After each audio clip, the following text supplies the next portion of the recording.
Alright, Mr. Okpala, I'm going to talk to you about how to use Photoshop to create documents. As we talked about a second ago, if you go to File, Open, you can open up multiple images. So I'm going to click on this one, and I'll hold Control, and I'll click on this, and this, and this, and when I press Open now, I'm open. But my question is, if you don't have any file. Sure, sure. So if you don't have any files, what you need to do is you need to start off with something basic. So what I'll do is I'll go to File, and then I'll go to New.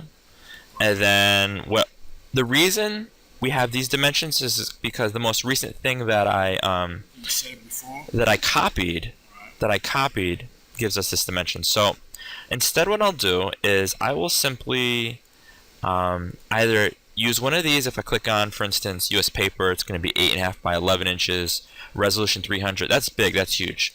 What I'm going to do is I'm going to change this now. I'm going to change it from 8.5 inches to 22 inches because this is these are labels, letter size paper, right? letter. 5 is letter. You know what? The reason we're doing 8.5 by 22, you'll see in a second. Big, right? That's very big rectangle. It's going to be a big rectangle. That way we can like scroll down the screen. Okay. Okay, and we could do 33. You could do 100. We'll do 33. I'm going to change the resolution from 300 to 111. And so now when we press OK and we open it up, we can see this is what we got. If we hold Alt, we can roll in, we can zoom in. And now when we zoom in, we can see that we've got this nice big document. When I zoom out holding Alt and rolling the mouse wheel, I can see we've got this. So now we're starting from scratch, right? We went to File, we went to New, we created the dimension. This is what we got. How do we get images in here? Well, a second ago you saw that I already had a couple images on my hard drive, as I'm sure you do. If I click here, I snapped this photo from a worksheet from your class. Images, they are not Word files. These are not Word files. That's right. It should be images. This should definitely be images. So what I'm going to do is I'm going to click on Image. I'm going to click on Rotate Canvas, and we've got 90 CCW. I'm going to rotate it 90 degrees.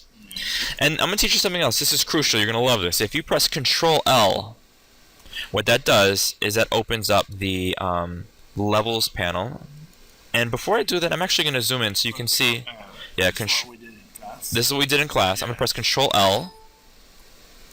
And this makes the darks darker, and just the darks darker on the left side. On the right side, it makes the lights lighter. So when we do this, we have Brighten up or to darken, right? to create better contrast. That's right. That's right. So your question is, we want to start from the beginning. Let's say we just wanted this. I'm going to teach you a tool. This is important. Just like when we were using any other document and we copy and paste. So if I click right here, we know that you highlight like this, right? And you press Control C, Control V. The equivalent in Photoshop is one of about 5 or 6 different tools or functions. I'm going to talk to you just about the marquee tool. If we right click, we've got different marquees. I'm just simply going to do the rectangular marquee, and now we can go like this. This can get pretty complicated, but if we keep it simple, just click once, just click an area. I'm going to press Control. Actually, if we wanted to readjust the size, and then selecting the area, I'm going to press Control C. I'm going to minimize this window, readjust the size. I'm going to go back to this area right here. I'm going to press Control V to paste it in. And that's it right here. If I want to move this image now, I'm going to click right here. This is the Move tool. You're going to want to make sure Auto Select is checked. When you open up Photoshop, you're not going to see that checked. To make sure it's checked, it's crucial. So now I can move this around, and you can see in our layers palette, we've got a layer right there. So what I can do, I'm holding Alt and rolling the mouse wheel to zoom out. As I take this, I'm going to bring it to the top. Where you want it to be? I want it at the top because we're going to work our way down when we're teaching the kids. And one thing I know is that this image is a little too small. So I'm going to press Control T, and you can make it bigger. You're going to grab a corner, make it big. That's right. And if we click this little paper clip at the top, it keeps it proportional. So whatever. So we got this right here. We're done. We're going to press check. Okay. So now what you can do is you can, zooming out, we'll go back to this document that we had. And now what I'll do is I'll I'll get this marquee tool, find value of B. I'm going to press Control C.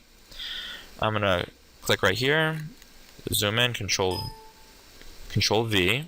And now when I press the move tool, V or the move tool, I can move it anywhere I want. I forget, what two buttons do we press to change the size of an image? Change the size of the image? Yeah. That's zoom, right? Nope. No, it's control and something. I don't know, I go to font. Normally I not change size. Not font. Control S? Wrong. Control S is to save, but Control Z goes back, but if we press Control T, como tamaño, like size, Okay. that's what the Spanish kids taught me that. Click that, you can change the size. I'm going to click right here. Alright, so I'm press check. So now what you can do is you can create lots of different images. Lots of images, and you can copy and paste different problems into it. Now, your question before, because I know you've got lots of Word documents, right? Yeah. You've got lots of Word documents. You can save those Word documents as PDFs and then open the PDFs in here, but it kind of takes a while. Alternatively, The document we're using, I created is what document. Yep. To draw those triangles, Great. all those things, it takes a lot of time. It takes lots of time. So, if I were you, thinking out loud, let's say, do you know how to do print screen? Alright, so let's say, instead of this right here, let's say you've got your Word document open right here, hypothetically, alright?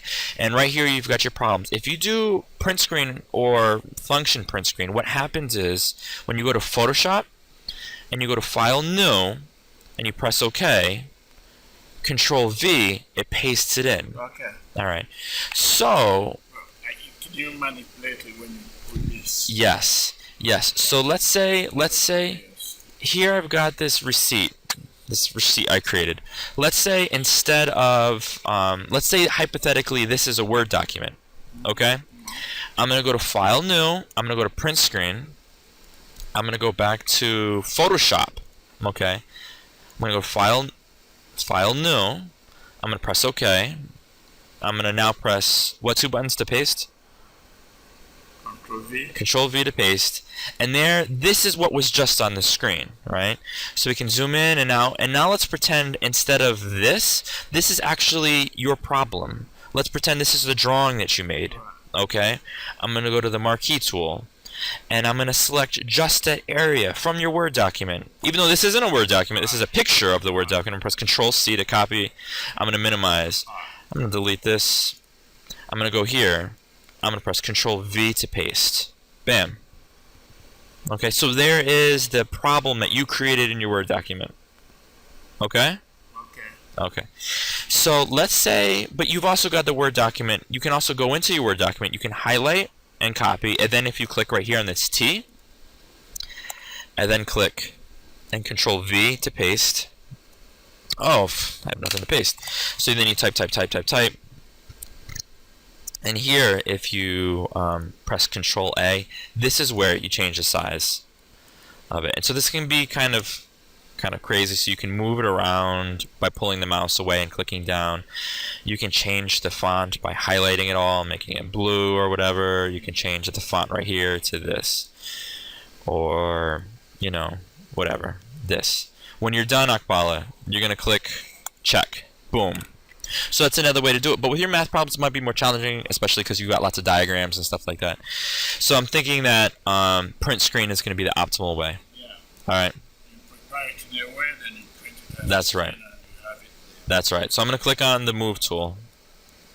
And you're not going to want to do this for every single problem. You're probably just going to want to do this when you're demonstrating a specific problem. And then you can just keep your Microsoft Word documents that you're going to print out for the kids. All right. So here we have 4 fake pretend problems, and this computer's about to die.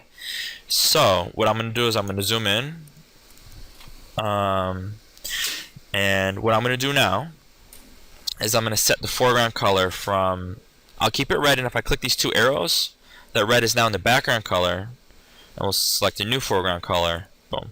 And if we press X, it just switches foreground to background. Okay. And now when you've got your tablet, this pen tablet, this Wacom Bamboo pen tablet, you're going to be very excited. you're going to need to use the paintbrush. Alright, and I'm going to right click because the diameter is much too big. I'm going to make it significantly smaller. You're going to adjust. There's no right or wrong answer. It depends on your image. I'm going to zoom in. Alright, so you're going to find it on the page. And so we see it's 10 squared minus 6 squared. You're going to be demonstrating or you're going to be making a video or whatever. We know 10 squared, I don't know how you want to teach it. Like that equals 100. And then you can draw little arrows, and you can press, Control Alt Z to undo. Okay? So I'm holding Control and Alt, and I'm pressing Z, Z, Z, Z, Z, Z, Z to undo. So let's say we don't want to do it like that. And your kids know that 10 squared is 100. And the kids know that 6 squared is 36. If I press X now, I can make the red the foreground color and go like that. And now I'm going to keep drawing. And so now 100 minus 36 is what? 64? So now I'm going to do 64 right here, press X. You always want to vary it, and then we know this. Yeah. I mean, you could always go back and you could switch colors, whatever, and you could say this. And as you're doing it, like if you're making a video tutorial, narrate precisely what you're doing as you're doing it. When Mr. E was doing it the other day, he was just writing left and right without explaining, so the kids might feel a little confused. You definitely want to supplement what's the visual with some pictures. So I'm going to press Control Alt Z to undo that.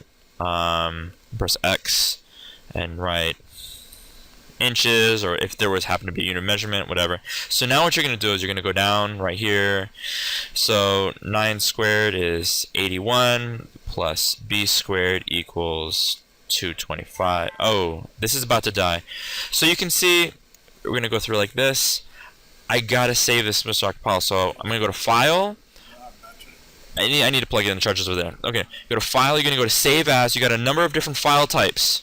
This is a PSD file type. You're going to save it as your name, whatever, and I'm going to press Save.